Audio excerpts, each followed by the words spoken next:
चलिए दोस्तों, आज की इस वीडियो में हम बात करेंगे रेशनल नंबर की। हालांकि रेशनल नंबर पे मैं पहले ही एक वीडियो अपलोड कर चुका हूं, लेकिन उसका जो स्टाइल था रेशनल नंबर को पढ़ाने का और उसमें रेशनल नंबर को सीखने का, वो बिल्कुल पैटर्न वाइज था, जैसे कि नॉर्मल लोग पढ़ते हैं। लेकिन इसमें मैं बात करना चाहूंगा थोड़े एडवांस तरीके से, क्योंकि ये ओपन माइंड सीरीज है।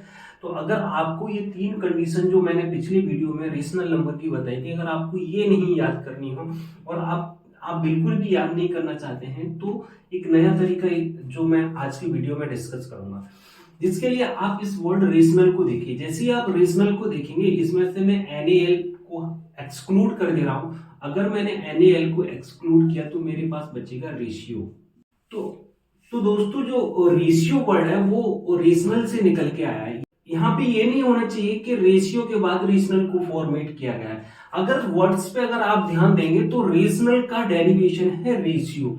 और रेशियो को जब अपन ने छोटी क्लास में पढ़ा है तो अमूमन आपने देखा होगा कि रेशियो को कुछ इस तरह से लिखा जाता है 2:3। इसको बोलते हैं इज टू। ये जो बीच में जो दो आपको डॉट्स दिख रहे हैं, इनको बोला जाता है इज टू।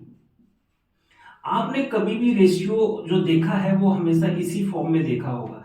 इसके अलावा यहाँ पे आप एक बात समझिए कि अगर रेशनल नंबर का मतलब रेशियो है और रेशियो कुछ इस तरह से लिखा जाता है, तो आपने देखा होगा कि सर इस रेशियो को हम कभी कभार अपन इस फॉर्म में भी लिख लेते हैं। अगर हम इस फॉर्म में लिख लेते हैं रेशियो को, तो दोस्तों इसका मतलब ये है कि ये जो पहली कंडीशन है पी वाई क्यू, वो यही तो लिखी पड़ी है पी वाई क्यू। तो हमें ये कंडीशन याद करने की जरूरत नहीं है, हमें दिख पा रही है ये कंडीशन रेशियो से निकल के आई है।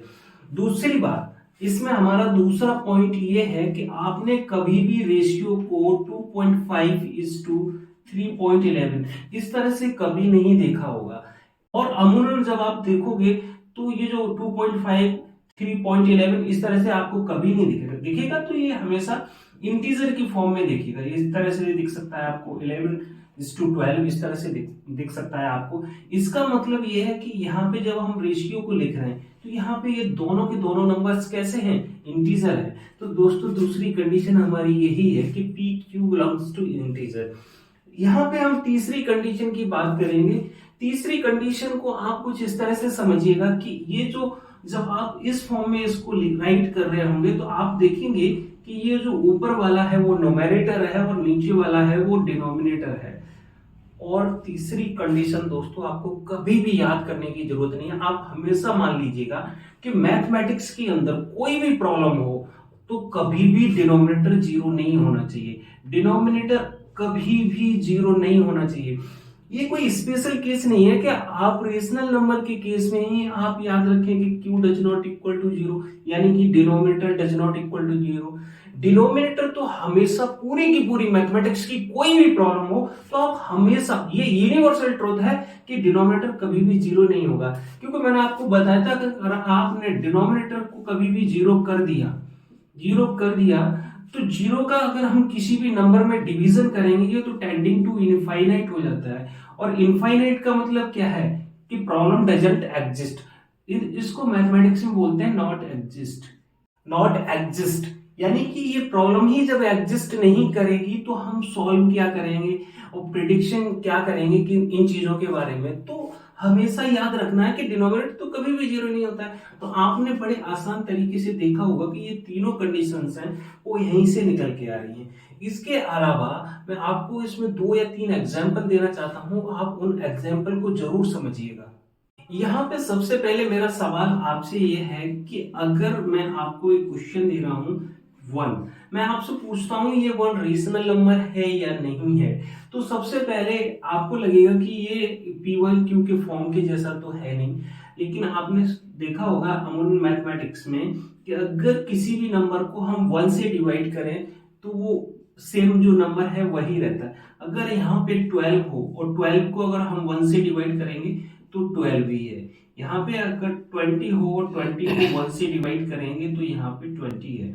इसका मतलब ये है कि 20 को चाहे आप इस फॉर्म में लिख लें या 20 को इस फॉर्म में लिख लें, दोनों का मतलब एक ही है। तो अब आप देख पा रहे होंगे 20 का फॉर्म कुछ इस तरह से बन गया है जो कि पी वाई क्यू के फॉर्म जैसा है।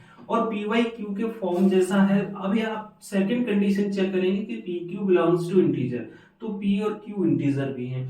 तो पहला सवाल हमारा ये है।